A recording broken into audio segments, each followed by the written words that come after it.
आज की कहानी है एक बहुत ही आलसी लालची काम वाली की, जो हमेशा अपने कामों को किसी और पे डाल देती है और कभी भी अपना काम सही से नहीं करती। चलिए देखते हैं इस लालची काम वाली को जो आलस से भरपूर है। और हाँ दोस्तों, अगर आपको ये कहानी अच्छी लगे तो हमारे चैनल को सब्सक्राइब करें और हाँ, लाइक भी करें। तो चलिए देखते हैं आलसी बाई की कहानी। इस काम वाली बाई का नाम था विमला। विमला हमेशा अपने कामों से बचा करती थी। एक दिन वो एक सेठ के पास गई। सेठ ने कहा, विमला, तुम हमेशा बिना काम किए ही चले जाते हो और काम भी सही से नहीं करती। तुम्हें पता है, रोज मेरी बीवी मुझे डांटती है और कहती है, देखो देखो उसने आज भी सही से काम नहीं किया। तुम ही लाए थे ना वो काम वाली। अब तुम ही बताओ मैं क्या बोलूं उसे। तुम काम सही से क्यों नहीं करती? और हाँ, इतनी छुट्टियां क्यों लेती हो? हमेशा छुट्टियां ले लेती हो और मेरी बीवी मुझे मारती है। तुम्हें पता है हमेशा उसकी डांट खाना कितना बुरा लगता है।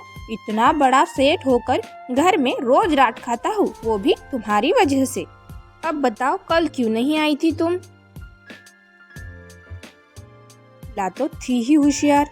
उसने सारी बातें सुनी और फिर सेठ जी से कहा, सेठ जी, वैसे तो मैं बहुत ही ज्यादा बीमार थी, पर मैं आज आ गई। आपको पता है, मैं इतनी बीमार थी कि मैं चल भी नहीं पा रही थी। और हाँ सेठ जी, फिर भी मैं यहाँ आ गई। देखिए, आपकी पसंद ऐसी ही नहीं है। आपने मुझे काम पे रखा है तो मैं अपनी तबीयत की फिक्र ना करते हुए भी यहाँ आ गई। और बस ऐसी ही उल झलूल बातें कर कर उसने सेठ जी को फंसा लिया। सेठ जी बेचारे सोचने लगे कि अरे बाप रे, ये इतनी खराब तबीयत में भी आ गई। लेकिन असलियत तो विमला को ही पता थी कि उसकी तबीयत कोई खराब नहीं है, वो तो बस काम चोरी कर रही थी।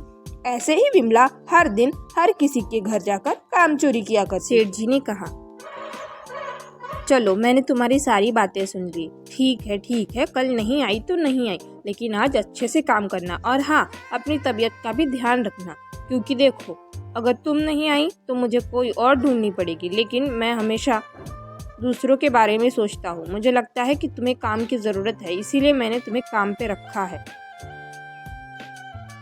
सेठ जी बहुत दयालु थे और ये सब सुनकर विमला ने हाँ कहा और फिर वहाँ से चली जाते गई। समय भी विमला कुछ बोल कर गई और उसने कहा, चलो मक्खनी मार लेती हूँ सेठ को। सेठ जी, आप बहुत दयालु है, बहुत शुक्रिया। आप जैसा इंसान तो मैंने कभी देखा ही नहीं। क्या बात है, और आप जैसा खूबसूरत इंसान तो इस दुनिया में नहीं है। विमला बहुत मक्खन मारने लगी ताकि सेठ उसे कभी काम से निकाले ही ना। विमला बहुत ही ज्यादा चालाक थी और ये सब कहकर वो वहाँ से चली गई। विमला बहुत ही होशियार थी। वो कामचोर थी, आलसी थी, लेकिन उसे पता था कि उसे किस तरीके से रहना है। एक दिन वैसे ही वो एक रास्ते से जा रही थी, तभी अचानक उसे एक महिला दिखी। वो महिला बहुत ही अच्छी थी, लेकिन उस महिला की एक कमजोरी थी। वो अपनी खूबसूरती के बारे में सुनने के बाद हमेशा पिघल जाती थी और विमला को ये बात पता थी। विमला ने उस महिला से कहा, मैडम जी, आपको पता है मैं आपके घर काम करने क्यों नहीं आई कल? क्योंकि मैं चाहती थी कि आप थोड़ा काम कर ले। क्योंकि अगर आप काम करोगे तो मैंने कल ही देखा टीवी पर, आपको पता है अगर आप ज़्यादा काम करते हो तो आपकी त्वचा खिलखिला उठती है और आप तो हो ही इतनी सुंदर। तो मैंने सोचा कि आपसे घर का काम करवा लूँ ताकि आप जो चांद जैसे हो और भी ज़्यादा सुंदर हो जाओ। महिला भी उसकी बातों में आ गई और कहने लगी, अच्छा, तो काम करने से मैं और भी खूबसूरत हो जाऊंगी, तो कल से तुम आना ही मत, ठीक है? विमला डर गई और उसने कहा, एक दिन काम करने से कुछ नहीं होता मालकिन, लेकिन रोज रोज काम करोगी तो बहुत ही ज़्यादा झुर्रियाँ आ जाएंगी। आप इतनी खूबसूरत हो, ऐसा मत करो, आपको पता भी है आप कितनी खूबसूरत हो। बस क्या, वही वो मालकिन पिघल गई और उसने कहा ठीक है, अब रोज आया करो, एक आध दिन मत आना, हाँ क्या, ताकि मैं और भी ज़्यादा खूबसूरत लगूं। इस तरीके से विमला ने उन्हें भी अपनी बातों की जाल में फंसा लिया।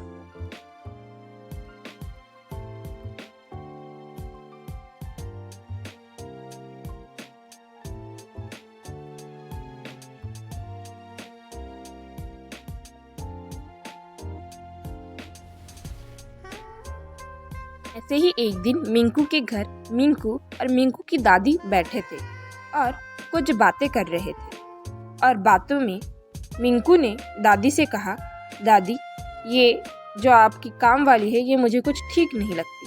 तभी दादी ने कहा, देखो बेटा मिंकू, अब इस उम्र में मुझसे काम नहीं होगा। मैं जानती हूँ कि विमला बहुत ही ज़्यादा कामचोर है, लेकिन मैं उसे बाहर भी तो नहीं निकाल सकती। बेचारी बहुत गरीब है और मैं दूसरी काम वाली रखूंगी तो विमला का नुकसान हो जाएगा। हमें दूसरों के बारे में सोचना चाहिए, है ना बेटा। तभी मिंकू ने कहा, लेकिन दादी वो तो दूसरे के बारे में नहीं सोचती, आती है लेकिन कभी ज़्यादा काम नहीं करती, काम भी करती है तो सही से नहीं करती। आने के बाद तो उसे पहले चाय चाहिए होती है। देखो आ गई वो। तभी वहाँ विमला आई। विमला ने कहा, देखो ऐसा कुछ नहीं है, मैं बहुत ही ज़्यादा कामकाजी हूँ, कामकाज तो मेरे रग रग में बसा है। क्या आप लोगों ने कभी मुझे चाय पीते हुए भी देखा है?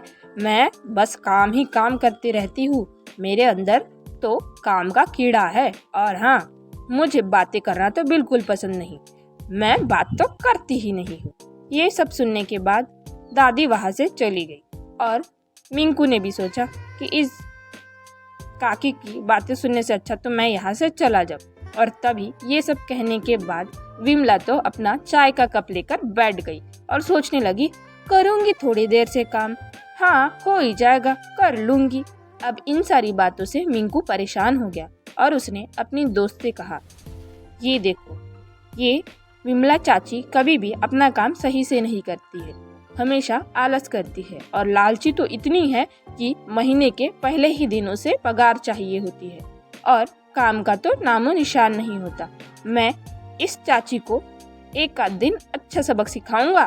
तभी मिंकू की दोस्त कहने लगी, देखो सबक जरूर सिखाना, क्योंकि वो हमारे घर पे भी जब काम पे आते हैं तो यहाँ की बातें करते हैं, वहाँ की बातें करते हैं, लेकिन कभी काम सही से नहीं करते। और जब मैं अपनी माँ से कहती हूँ कि इसे काम करवाओ, ये काम ही नहीं करते हैं, तो माँ कहती है, रुको रुको, ये पड़ोस की चाची के बारे में कुछ बता रही है, मुझे सुनने दो, मुझे सुनने दो। और इस तरीके से वो मेरी माँ को भी फंसा लेती है। मुझे तो बहुत ज़्यादा अजीब लगती है, पता नहीं इतना आलस क्यों करती है वो, मुझे तो बिल्कुल पसंद नहीं।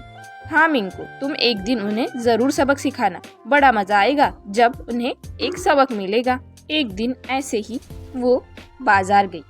विमला बाजार में जाते जाते हर सब्जी को देख रही थी और सोच रही थी कि फ्री में लेके जाऊंगी सारी सब्जियां, सबको अपनी बातों से उलझा दूंगी। तभी अचानक वहाँ राजू आया और उसने कहा, अरे विमला विमला, तुम्हें पता है मैं बहुत परेशान हूँ। तुम्हें पता है मुझे ऐसा लग रहा है मेरे घर के आसपास कुछ अजीब सी घटनाएं घटती है, पता नहीं कोई चुड़ैल है कि क्या है, मुझे तो बहुत डर लगता है। रात में तो ऐसी ऐसी आवाज़ें आती है कि मैं सुन के घबरा जाता हूँ, पता नहीं कौन सी आवाज़ें हैं, मैं बहुत घबराया हुआ हूँ। कुछ उपाय बताओ विमला, तुम्हारे पास तो हर प्रॉब्लम का सॉल्यूशन है ना, है ना, बताओ बताओ। तभी विमला ने कहा,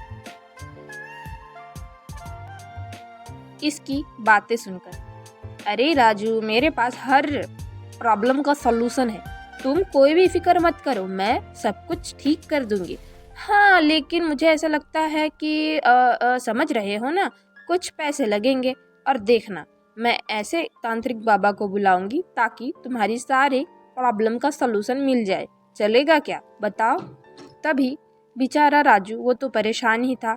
हालांकि उसके घर के आसपास कोई चुड़ैल नहीं थी, बस रात में एक कुत्ता भौंका करता था। लेकिन राजू उससे डर गया था और उसने विमला से मदद मांगी। लेकिन विमला तो ठहरी लालची, उसने उसे समझाया नहीं बल्कि पैसों के लिए ठग लिया और राजू भी उसकी बातें मान गया। बस उसके बाद क्या, विमला ने उसके घर के पास एक तांत्रिक बुलवाया। तांत्रिक भी विमला के साथ था और उसके बाद विमला ने कहा, देखा राजू, मैंने जो कहा था वो कर दिया ना। अब हाँ, ये तांत्रिक बहुत ही ज़्यादा सिद्ध पुरुष है, सिद्ध पुरुष। अगर तुम्हें पैसे चाहिए, मेरा मतलब है अगर ये तुम्हारा घर सही से कर दे तो तुम मुझे कमीशन दे देना। वैसे तांत्रिक कुछ नहीं लेगा क्योंकि तांत्रिक तो बहुत सिद्ध पुरुष है ना।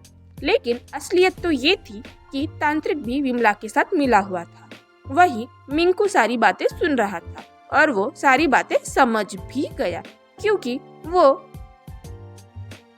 विमला की ये सारी चालाकियां अच्छे से जानता जो था। तभी अचानक मिंकू को एक बहुत बढ़िया प्लान आया और उसने चाय ली और उनकी बातें सुनने लगा। तांत्रिक ने कहा, देखो, मैं तुम्हारा कोई भी प्रॉब्लम का सलूशन दे सकता हूँ। मैं चुड़ैल को भगा दूंगा, बस कुछ खर्चा करना पड़ेगा, एक सोने का कुत्ता बनाना पड़ेगा और तुम्हारी प्रॉब्लम खत्म हो जाएगी। करोगे? तभी मिंकू सोचने लगा, इस तांत्रिक को और इस चाची को तो मैं सबक सिखा के रहूंगा। उसने अपने दोस्त को बुलाया और दोस्त ने कहा कि चुड़ैल बन जाओ और इन लोगों को डरा दो, मजा आएगा। तभी उसकी दोस्त वहां आई और उन्हें डराने के लिए धीरे धीरे आगे बढ़ने लगी। चुड़ैल ने कहा, अच्छा तो तुम लोग मुझे राजू के घर से निकालोगे, तुम लोग मुझे निकालने आए हो, मैं तुम लोगों को खा जाऊंगी। तुम लोगों की हिम्मत कैसे हुई मुझसे पंगा लेने की? अब मैं तुम लोगों को नहीं छोड़ूंगी, ही ही ही ही ही। अब मार दूंगी मैं तुम लोगों को। क्या सोचा था? पागल बनाया है मुझे तुम लोगों ने। तभी तांत्रिक बोला, नहीं नहीं चुड़ैल, नहीं नहीं, अरे ये तो गायब भी हो गई। अरे मुझे माफ़ करो भाई, मेरी कोई गलती नहीं है, मुझे इस विमला ने पैसे दे के बुलवाया था, मैं तो बहुत आम आदमी हूँ, मैं जा रहा हूँ भाई, मुझे माफ़ करो। और बस क्या, राजू को इतना गुस्सा आया कि फिर विमला 9-11 हो गई। विमला वहाँ से जा रही थी और राजू सोच रहा था कि भाग ले वरना मैं छोड़ूंगा नहीं और दोबारा कभी आना मत हमारे घर के आसपास भी। और विमला को अपना सबक मिल गया क्योंकि अब विमला राजू के घर के आसपास नहीं जा सकती थी क्योंकि उसने उसे ठग जो लिया था। राजू भी बहुत ही ज्यादा गुस्से में था और इस तरीके से विमला को अपना सबक मिला।